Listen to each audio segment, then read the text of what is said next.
171 mpaka 233, kurasa kama 62 hivi kiasi kwa hivyo haya inshallah huenda Ramadhani hii tukamaliza kitabu hiki huenda, au pengine baada ya Ramadhani kwa kidogo.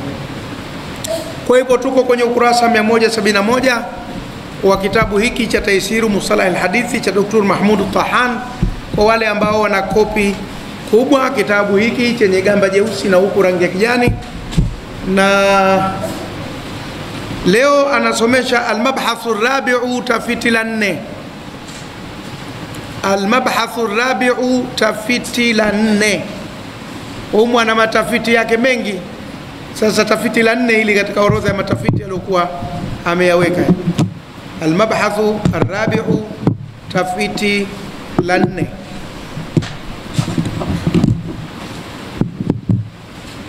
Sifatu riwayati al-hadithi. Al-mabhathu ar-rabi'u sifatu riwayati al-hadithi, namna ya kupokea hadithi. Hii sifatu tunaitafsiri namna. Hili neno namna hili ni neno limeingia kwenye Kiswahili, linatokana na lugha za Kihindi. Katika Kiurdu na Kifarsi, Kirani liko neno hili namna, lakini wao wanasema namuna. Ye kesa namuna yani hii namna gani? Namna sisi tumelipata. Kiswahili bwana nacho hichi kimekopa kopa kweli namuna ni neno la Kihindi au la Kiirani, limeingia kwenye Kiswahili. Tutasema namna gani? Hata watangazaji wa mpira sema namna gani pale anakosa goli, namna gani kesa namuna vipi manake namna gani? Kwa hivyo tunasema sifatu namna riwayatil hadithi, ya kupokea hadithi. Hadithi inapokewa namna gani? Na hii ni wakati ule hadithi bado zilikuwa hazijakusanywa katika vitabu, hazijaandikwa ndani ya maandiko mamoja, ndio tulikuwa tunazungumzia namna ya kupokea hadithi. Ama sasa hadithi zishakusanywa, zishatoka kwenye vitabu, namna yake inajulikana, ni mtu kwenda akaitafuta kwenye kitabu kilichokuwa kimeandika fani ya hadithi. Lakini hii ilikuwa inazungumza wakati ule hadithi bado hazijakusanywa ndani ya nini, ndani ya vitabu. Kwa hivyo ndo anasomesha hilo sifatu riwayatil hadithi, namna ya kuipokea hadithi. Zilipokewa vipi hadithi hizi katika historia? Almuradu bihadhihi tasmiyati, makusudio ya lengo hili. Lakini namba 1 chini kwenye kitabu kikubwa kaongeza maelezo. Saabhathu hadha almawdhu'a, nitaitafiti maudhui hii biikhtisari, kwa mukhtasari aidan vile vile. Lianna ba'dha juz'iyatihi, kwa sababu baadhi ya vipengele vyake kanat dharuriyatan, vilikuwa ni vya lazima fi asri riwayati, katika zile zama za mapokezi. Amma fi hadhihi alazmani, amma katika zama hizi, fa tu'tabaru dirasatuha, inazingatiwa masomo yake mimbabi dirasati tarikhi riwaya, ni katika namna ya kusoma historia tu ya mapokezi. Wa hiya lazimatun lidhawil ikhtisasi, na haya na walazimu watu ambao wana specialization, wana utaalamu, dhatul ikhtisasi, watu wenye utaalamu fi hadha alfanni, katika fani hii. Eneo hili zaidi ni la kitaalamu, wewe unalisoma angalau tu upate kulijua, lakini wenyewe waliobobea ni watu ambao wataalamu zaidi, ndio wanakwenda katika eneo hili. Almuradu bihadhi tasmiyati, makusudio ya uhitaji huu au jina hili. Almuradu bihadha alunwan, muradi wa kichwa hichi cha habari, bayanul kaifiyati, ni kubainisha namna allati yurwa biha alhadithu, ambayo kwa namna hiyo hupokewa hadithi, wal adabu, na desturi, allati yambaghi, zinazotakikana, atahalli biha, hiyo ni biha, imeandikika sijui namna gani na kukozeshwa wino na kutiwa madubana, lakini ni biha. Watahalli biha, na kujipamba nazo hizo desturi, ujipambe na desturi hizo, yani uwe nazo hizo desturi. Wama yataallaqu bidhalika, na yanofungamana na mambo hayo. Wakad taqaddama shay'un, na limetangulia jambo min dhalika, katika hayo, fil mabahith sabiqa, katika matafiti yaliyotangulia. Wa ilayka ma baqiya, na pokea kilichobaki. Mengine kule nyuma kayasomesha kidogo kidogo, hapa anayasomesha mengine yaliyobaki. Swali la kwanza la msingi anauliza, hal tajuzu riwayatu rawi min kitabihi idha lam yahfadh ma fihi? Swali la kwanza na la msingi katika somo hili, hal yajuzu, je inafaa riwayatu rawi, kupokea mpokezi min kitabihi, katika kitabu chake, idha lam yahfadh ma fihi, atakapokuwa mwenyewe hajahifadhi kilichomo. Manake nini? Manake zamani ilikuwa mtu unakwenda kupokea hadithi kwake, unamkuta pengine hadithi zile kaziandika mahala na halafu kazihifadhi kwenye kichwa chake. Je, ni lazima umsikilize vile alizozihifadhi halafu uangalie na vile alivyoziandika, au moja tu linatosheleza? Kwamba hizi hapa hadithi nimeziandika, chukua basi ukakopi tu, au akaya azisome tu wewe uziandike, au azisome na wewe umekamata alichokiandika ili kuthibitisha kwamba anachosoma ni sawa. Le lazima yafanyike mawili au moja tu linatosha katika kupokea hadithi? Tumefahamiana vizuri hapo? Kama ukitaka kwenda kwenye mfano wa lugha, kuna wale malenga wanaotongoa bila kuandika mashairi yao. Wako wale malenga vichwa, anatunga shairi linabaki kichwani mwake, analisoma hivyo, hakuliandika mahala popote, anatirika hata kama beti 60 zinakuja kichwani tu. Halafu kuna mwingine kaandika na hawezi kulisoma mpaka ashike kwanza akasome pale alipoandika. Kalitunga mwenyewe lakini hanalo kichwani, kaliandika. Na mwingine analo kichwani na kuliandika, kaliandika. Na anakupa makaratasi unaangalia na hakosei beti hata moja. Zote anasoma kichwani mwake, ndo vile vile alivyozipanga katika nini? Katika maandishi. Sasa je, ina lazim kuchukua huyu ambaye kahifadhi na kuandika kwa vyote viwili, au tuchukue moja tu kama kaandika imetosha, au kama kahifadhi imetosha? Ndo anauliza swali hilo. Jibu lake, hadha amrun, hili ni jambo ikhtalafa fihi ulama, wametofautiana ndani yake wanazuoni. Wako waliosema hivi na wako waliosema vile, wako waliokubali njia hii na wako waliokubali njia ile, wametofautiana. Faminhum man shaddada, wako waliokaza, fa afrata, wakapitiliza. Yuko aliyekaza akapitiliza. Na hii napenda kuisema sana katika Uislamu, kwamba sisi Waislamu ndivyo tulivyo. Tuna aina tatu za watu katika dini, hasa wanazuoni. Wako wanaokaza wakapitiliza, na wako wanaolegeza wakapumbaza, na wako wanaokaa wastani wakatimiza. Tumefahamiana? Mimi binafsi sipendi msimamo wa kukaza nkapitiliza, wala kulegeza nkapumbaza. Mimi napenda kupita wastani nikatimiza. Utaona huko mbele anavyoeleza. Na haya ndio mambo sasa hivi hapo. Kuna watu wana misimamo mikali, kuna watu wana misimamo sana laini. Chukulia mfano wa hijabu tu ya mwanamke. Kuna watu wanakwenda mpaka wanasema nikabu lazima, yani mwanamke afunike mpaka macho. Kuna ile nikabu sasa kufunika na macho. Anakuwa na kitambaa kile kina tundu kile. Anakuwa kuliko hata ninja. Yule ninja kakosea, maana wanamuona. Wako wanaopitiliza. Na wanasema lazima mwanamke wote uchi, sauti yake uchi, uso wake uchi, toba Arabi. Kwa hivyo ukiona uso umetenguka udhu, ukisikia sauti yake umetenguka udhu, uko hatwendi. Yani wana maneno kama hayo. Alafu kuna mwingine anasema avae tu alimradi kastiri yale maeneo yaliokuwa muhimu, mara anamruhusu masuruali mambwanga, mara makwapa yako wazi, na una jambo la kawaida, nywele kidogo zikionekana si neno, huyu naye kalegeza sasa. Alafu kuna yule wastani sema viganja na mikono na sehemu za chini za miguu na uso vikionekana si tatizo.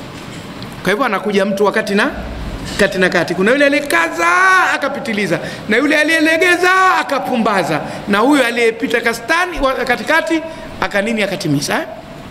Utayaona. Basi kasema faminhum man shaddada, yuko aliyekaza fa afrata akapitiliza, wa minhum man tasahala, na yuko aliyelegeza fa farrata akapumbaza au akapoteza. Kalegeza mambo mpaka akaupoteza msimamo, ikawa ni jambo la kawaida tu. Anaona hata wanawake kuimba si tatizo lolote. Mikasida inasomwa na wanawake washavunja ungo.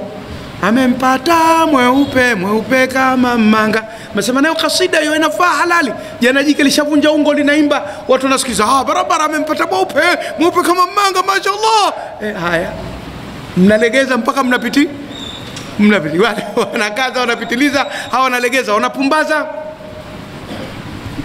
Alafu anasema wa minhum man yatadala, na yuko aliyopita katikati, fatawasata akatimiza, au kafanya uadilifu akapita kati na kati. Wakadhalika ja'alnakum ummatan wasata yuridu Allahu bikumul yusra wala yuridu bikumul inna ma'al usri. Sasa hawa wakapita kati na kati. Na siku hizi mambo yote ya Kiislamu yapimwe, utayaona katika mizani hii. Yuko atakayechukua msimamo mkali, yuko atakayechukua msimamo wa kulegea sana, na yuko atakayechukua msimamo wa kati na kati. Yuko atakayekwambia kushiriki katika siasa na kupiga kura na kuchaguliwa kufuru, dhambi, ukafiri, finari jahannama, wote hao. Anayechaguliwa jiunga chama, wote makafiri tu. Huyo sasa shaddada fa afrata.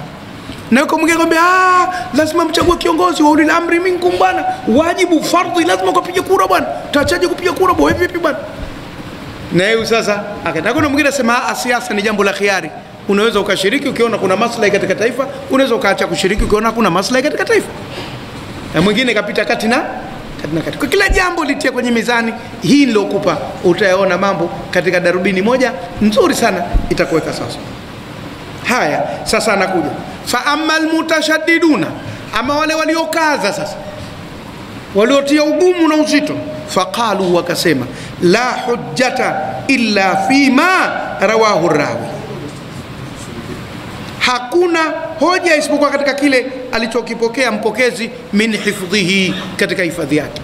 Lazima aweka hifadhi, asije akakupa hadithi yeye mwenyewe kichwani hanayo, anayo kwenye daftari au kwenye kitabu, hafai. Lazima itoke kichwani mwake. Wamekaza sana. Ruwiya dhalika an Malik, msimamo huo umepokewa kutoka kwa Imam Malik wa Abi Hanifa wa Abi Bakr as-Saidalani ash-Shafi'i, na mtu mmoja anaitwa Bakr as-Saidalani anayefuata madhhabi ya Shafi'i. Wameonesha misimamo hiyo, na si watu wajinga, ni wanazuoni wakubwa. Hatusemi mtu akikaza msimamo manake si mwanachuoni, la hasha, wala tusemi si Muislamu, wala tusemi kwamba si mcha Mungu. Sisi tunasema tukakaza msimamo. Tumefahamiana? Kwani mtu akiwa mkali atakuwa lazima awe mbaya? Si lazima awe mbaya. Kuna watu ni wakali lakini ni wema, lakini ni wakali tu, ndo hulka zao. Kwa hivyo inakuwa kama ni hulka hiyo na fikra ya mwanachuoni. Akawako wanazuoni wakubwa kubwa waliokaza msimamo. Akawatolea mfano. Wa amal mutasahiluna, ama waliolegeza msimamo sasa.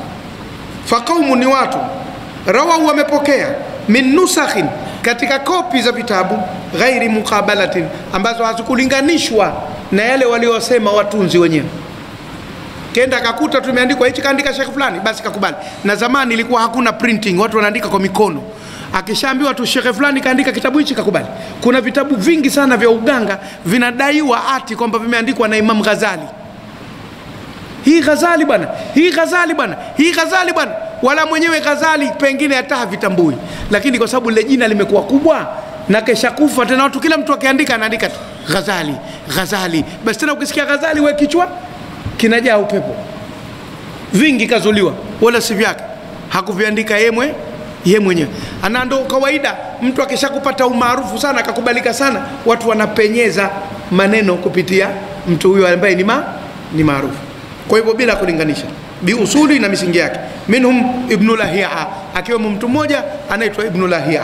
Huyu kapokea tu yeye kwenye kopi ambazo hata uhakika kwamba zimeandikwa na hao wanaodai kwa wameziandika haupo. Wa amma almu'tadiluna, ama waliokuwa wastani au waliofanya uadilifu, almutawassituna, waliopita kati na kati. Na napenda kusema waziwazi, mimi ndo napenda misimamo ya aina hii. Sipendi ile ya kukaza wala sipendi ile ya kulegeza. Mimi napenda hii ya kupita kati na kutizama jambo huku na huku. Kama ni futari, mimi napenda futari moja ya chumvi, moja ya sukari, ili nipate testi moja huku, testi moja huku. Sasa kuna mwingine ukimwekea muhogo tambi anaifumbia jicho, anakuwa chongo upande wa tambi, alafu jicho lake linaona upande wa nini, wa muhogo tu.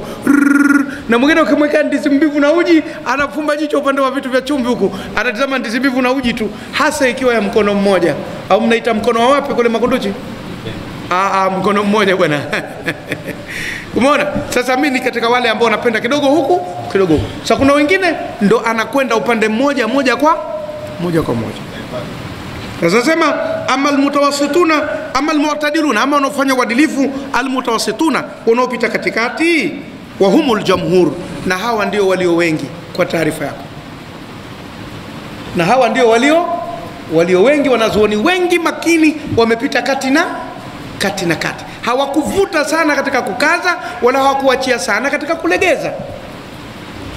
Faqalu, wakasema idha qama rawi fi tahammuli wal muqabalati, akisimama mpokezi katika kujitwisha hadithi na kuilinganisha na kopi zilizoandikwa bima takadama, kwa namna iliyotangulia, mina shuruti, katika masharti, jazati riwayatu min alkitabi, itajuzu kupokea kutoka kwenye maandishi, wa in ghaba anhu alkitabu, hata kama kitabu kwake kitampotea baada ya muda, idha kana alghalibu, itakapokuwa mara nyingi, ala dhanni, juu ya dhana, salamatu, kimesalimika kitabu kile, min taghyiri wa tabdili, kugeuzwa na kubadilishwa. Hata kama kitabu kile kimechukuliwa na watu, labda kimekwenda kukopiwa huko, kimekaa wiki, kimerudi, lakini ile mikono ya watu ni ya watu waaminifu, basi bado tutaendelea kumwamini mtu wa aina hii. Ikumbukwe anayazungumza haya wakati bado mashine za kuchapisha vitabu zilikuwa hazipo. Kwa hivyo kitabu kinapatikana vipi? Mtu kaandika kwa mkono, na wewe anakupa, unaandika kwa mkono, na mwingine anayepewa anaandika kwa mkono. Kwa hivyo hata kama kimepita kitabu kile kwenye mikono mingi, kwa sharti la kwamba wale waliopokea kitabu kile ni waaminifu na wamekirejesha, basi itafaa kunukuu yaliyomo humo na kuyakubali. La siyama, hasa inkana mimma la yakhfa alayhi taghyiru ghariban, ikiwa ni mtu ambaye haijifichi kwake badiliko mara nyingi, yani yeye mwenyewe anakijua kile kitabu chake kwamba kama kimebadilishwa kitu atasema mbona hapa mmetia wino, mbona hapa mmefanya hivi, mbona hapa mmeongeza nukta, mbona hapa mmetia irabu sizo. Ikiwa mwenyewe anayajua yale mambo vizuri, basi ndio kabisa atakubalika. Tumeelewana vizuri hapo? Tuwakumbushe wazee, zamani ilikuwa matumizi ya baskeli, mzee hamwazimi baskeli mtu yoyote tu, hata wale wanawe, kama unakumbuka hata wanawe hamwachi kila mmoja kuendesha baskeli. Ana watoto wake maalum kwamba baskeli yangu hii anaweza kupanda huyu na huyu, basi sitaki wengine, kwa sababu anajua wengine wako rafu, anaweza kwenda akaigonga, akaitia tope, na zile no entry za zamani hapa mjini anaweza kapita no entry akakamatwa, wanaweza wakapakiana mpaka kwenye fremu. Kwa hivyo si kila mtu anampa baskeli yake, watu maalum ndio wanapa baskeli. Na mpaka leo kwenye vyombo, mapikipiki, Vespa, gari, iko hivyo, huwezi kumpa mtu yoyote tu. Kwa hivyo na zamani ilikuwa kitabu chake akitaka kumpa mtu ambacho ni cha mkono kakiandika, hamkabidhi mtu yoyote tu, anampa mtu anayeaminika, ili kirudi kikiwa salama. Tumefahamiana vizuri hapo? Kwa hivyo hayo yote yakiwa yamezingatiwa kiutafiti, yakaonekana kwa wakati ule, basi itaaminika hadithi iliyomo ndani ya vitabu.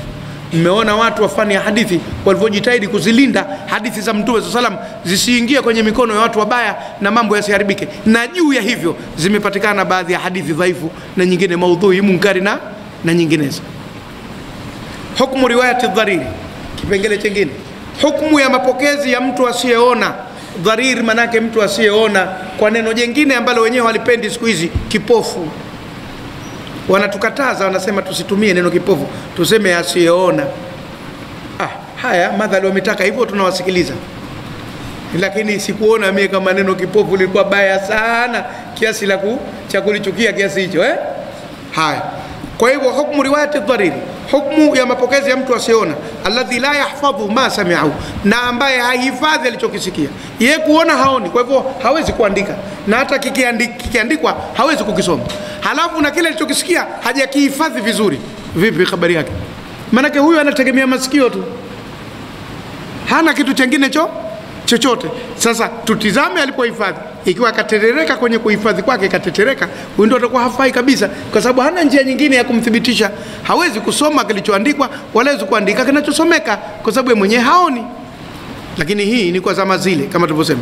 Siku hizi kuna hati za wasioona, wanaandika zile za kutoboa zile, na wanasoma wenyewe, anapitisha hivi kidole, anasoma. Bwana Saidi Juma anakusalimia sana, anakuambia ule mzigo wako atakuletea siku ya Jumatatu. Anafanya hivi, anashika tu kwa kidole hivi, anasoma. Na yeye anaweza akatoboa akaandika, na mwingine mwenzake wa aina yake akasoma. Lakini ni teknolojia imekuja sasa. Kwa hivyo yeye anazungumza